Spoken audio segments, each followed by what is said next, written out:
Major Tom to ground control. I've left forevermore. And I'm floating. I will never do anything that cool in my life. Chris Hadfield went viral as an astronaut singing David Bowie's Space Odyssey in orbit. He brought us all closer to the experience of space by making it exciting and relevant to the average person. And now he's using that experience to bring us a Cold War thriller packed with cosmic action. Joining us this morning to tell us about his latest fiction novel, The Apollo Murders, is retired astronaut Colonel Chris Hadfield. Mr. Hadfield, welcome to the show. It's always a pleasure. Hey, nice applause. Hey, good morning, Sid. Nice to see you. How are you? I'm great. I'm great. I want your take on so many things. Time is never our friend here. Forgive me. But to the book, it's fiction, but I find it, Chris, you know so much cool nonfiction. You are laced with such cool nonfiction knowledge. Why dive into this from a literary aspect? Well, it was just so much fun to write fiction because I've written 3 other books, but those you've got to stick to the facts, and it's hard to just get into the visceral nature, what it's like to be an astronaut, to fly in space, to throw up, to go to the bathroom, to look out the window, and how do different people react to that wild set of circumstances, and then just the story itself, the amazing stuff that was going on in the spring of '73 with the Soviet spy space station and their rover driving around on the moon, and both of them malfunctioned, and Nixon's presidency was coming apart. And so I wove this tight fictional story through all of that with cosmonauts and astronauts, and the whole thing comes rollicking back together just north of Hawaii in the splashdown at the end. And I've just been delighted with the worldwide reaction to the book, and it was just such a great project to be part of.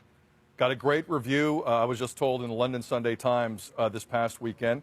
That's pretty good. And for those who need the refresher, Apollo 18 never got off the ground in reality. It was one of the missions that was scheduled but never happened. But back in 1973, that's a setting for all this. As you mentioned, Nixon, so many interesting things going on at the time. Why this specific mission, Chris? Why'd you pick this one? Well, you know what? It was actually a publisher came to me with the title, The Apollo Murders. And I thought, okay, Apollo, it's got to be, between 67 and 73, and murders is plural. So I'm like, how am I going to kill 2 people? And so I couldn't make it a real Apollo mission. I needed to take Apollo 18, where they actually built the rocket and built the capsule. It's just Nixon canceled it. So those rockets are in museums now. So I had that mission launch. They got extra money from the Air Force, so that gave a more military purpose to the mission, sort of like they did with the space shuttle. And so it's really tightly linked with reality. Over half the characters in the Apollo Murders are real people. And so I think when you read it, I even put a section in the back, my author's notes, so you can see how much of this book is real. And that made it even more fun to write, trying to twist all those threads together and keep the story really taut.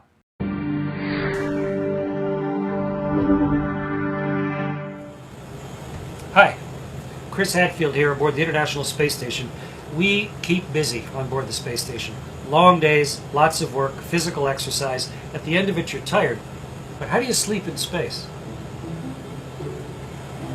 In order to make it comfortable for the astronauts, originally they were going to put us all in one habitation module with sleep stations all around it. But the way a station was eventually built, we have sleep stations inside Node 2, which is in the forward part of the station, and inside the service module, which is in the aft. A total of 6 small bedrooms, sleep stations, or sleep pods. And inside each one is just a sleeping bag tied to the wall. You might think it's uncomfortable not having a mattress and a pillow, but without gravity, of course, you don't need anything to hold you up. You can just completely relax. And you don't even need a pillow. In space, you don't even have to hold your head up. So you can relax every muscle in your body, and your arms float up in front of you. Your head tips forward. But before I go to sleep, I gotta put on my pajamas, because I have space jammies. I'll be right back. Great.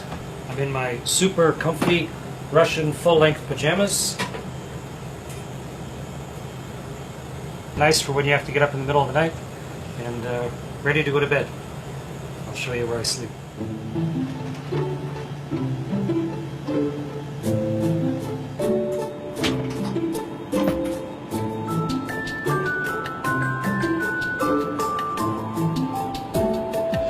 my sleep station, my sleep pod. This is where I spend up to 8 hours every day here on board the space station. It's actually on the floor, but once you're inside, you just can't tell.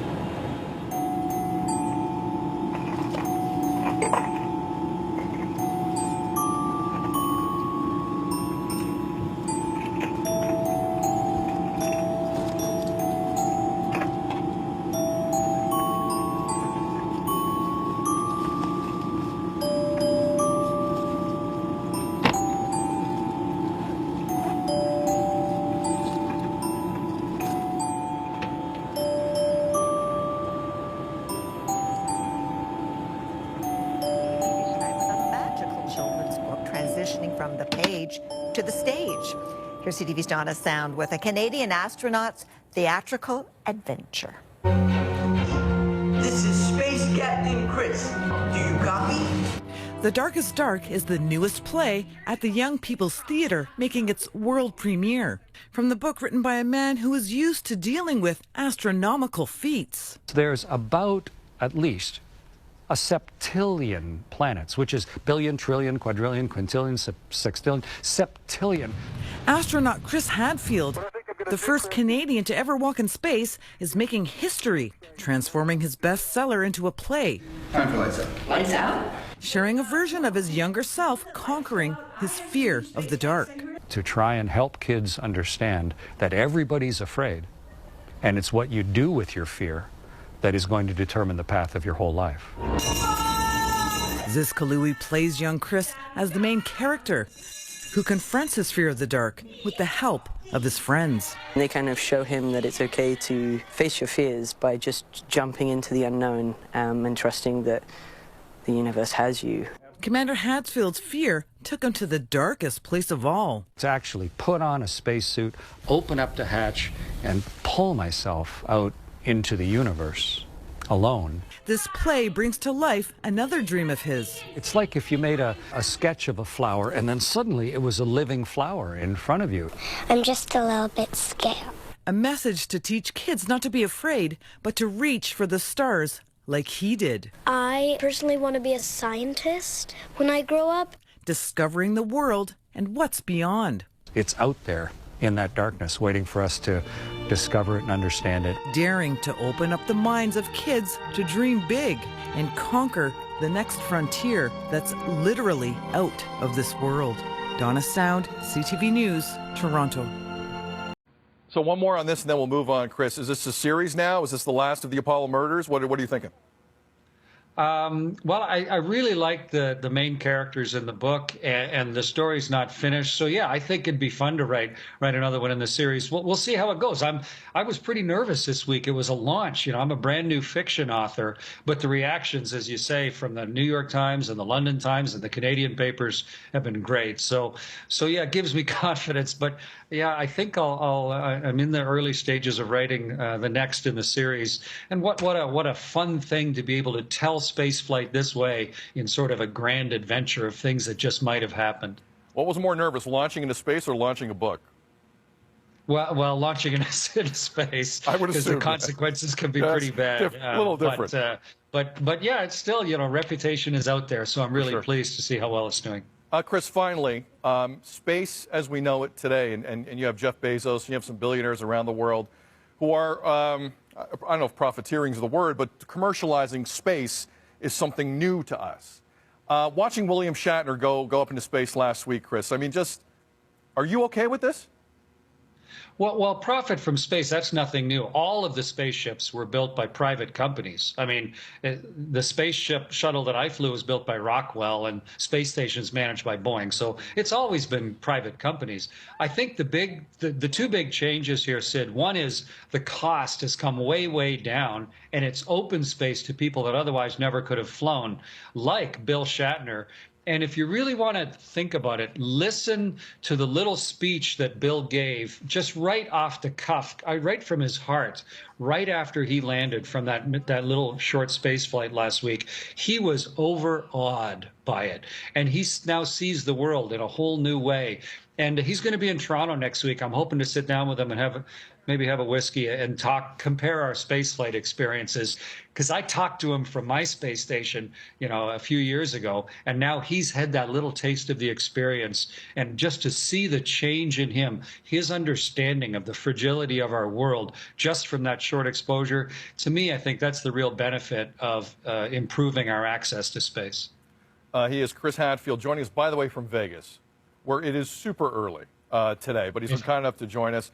The Apollo Murders is out now. The reviews have been great. Chris, it's always a pleasure. Don't be a stranger. Let's do this again. Have a great day, sir. You also. Thanks. Nice to talk with you. Take care. The one and only Chris Hadfield. Space is cool, man. I don't know how else to say it. All right, we're going to take a break. You sound off coming up.